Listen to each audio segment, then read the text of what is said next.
সে তো আর জানে না যে সুদীপা সম্পর্কে তার দিদি হয়, তার মাসিমণির মেয়ে। ওইদিকে সেনগুপ্ত বাড়ির প্রত্যেকটা মানুষ আছে, ছড়িয়ে ছিটিয়ে আছে।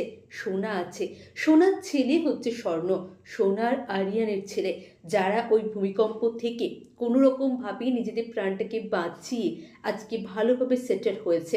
স্বর্ণ, আরিয়ান আর সোনার ছেলে। আর সোনা বারবার নিজের মায়ের কথাগুলো মনে করেছিল জীবনে, যে সোনা তোর মধ্যেও অনেক শক্তি আছে, তুইও অনেক কিছু করতে পারিস। তাই সেও জীবনে আজকে অনেকটা পথ পেরিয়ে এসেছে, জীবনে প্রতিষ্ঠিত হয়েছে। নিজের বোন রূপাকে খোঁজার অনেক চেষ্টা সোনাও করেছে, কিন্তু ব্যর্থ হয়েছে। কোথাও নিজের মা, নিজের বোন, এমনকি পরিবারের কোনো সদস্যকেই খুঁজে পায়নি তারা। তাই বাধ্য হয়ে এই শহরে একারা নিজেদের মতন করে নিজেদের সংসার পেতেছে, গুছিয়ে নিয়েছে।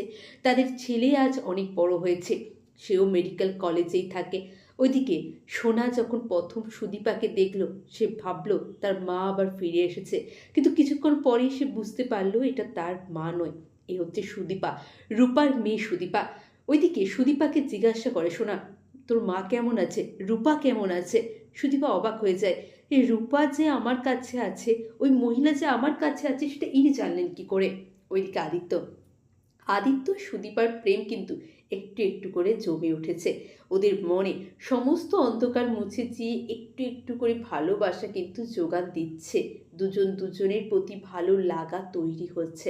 কিন্তু এই মুহূর্তে সুদীপার পৃথিবীটাই যদি ওলট পালট হয়ে যায়, সুদীপা যদি নিজের সত্যিটা জানতে পারে, সেখান থেকে তাকে কে সামলাবে? ওইদিকে সোনা এইভাবে যখন রূপার কথা সুদীপাকে জিজ্ঞাসা করে, সুদীপা বলে, আপনি কি করে জানলেন যে ওই মহিলা আমার কাছে আছে? সোনা বলে, ওই মহিলা? নিজের মাকে ওই মহিলাকেও বলে? অবাক হয়ে গেল সুদীপা, যে নিজের মা, ওই মহিলা আমার মা? এসব আপনি কী বলছেন? আপনার কোথাও ভুল হচ্ছে। ওই মহিলাকে আমি রাস্তায় সেদিন পেয়েছিলাম, ওই মহিলা আমার মা। সোনা ভাবে যে এসব তুই কী বলছিস সুদীপা, ও তো তোর মা। সুদীপা আর সুরপা, তোর আরেক বোন কোথায়? সে কেমন দেখতে হয়েছে? সে নিশ্চয় আমার বাবার মতন দেখতে হয়েছে না, না কৃষ্ণর মতন দেখতে হয়েছে? এই সমস্ত কথা সুদীপা কিছুই বুঝতে পারছিল না, আর বোঝার চেষ্টাও করছিল না। কি হবে এবার? সুদীপার কাছে সত্যিটা আসবে? সুদীপা বুঝতে পারবে যে রূপা তার মা? তার আসল পরিচয়টা জানতে পারবে? আপনাদের কি মনে হয় কমেন্ট করে জানান। আর চ্যানেলে নতুন হলে প্লিজ চ্যানেলটা সাবস্ক্রাইব করুন। সকলেই ভালো থাকুন।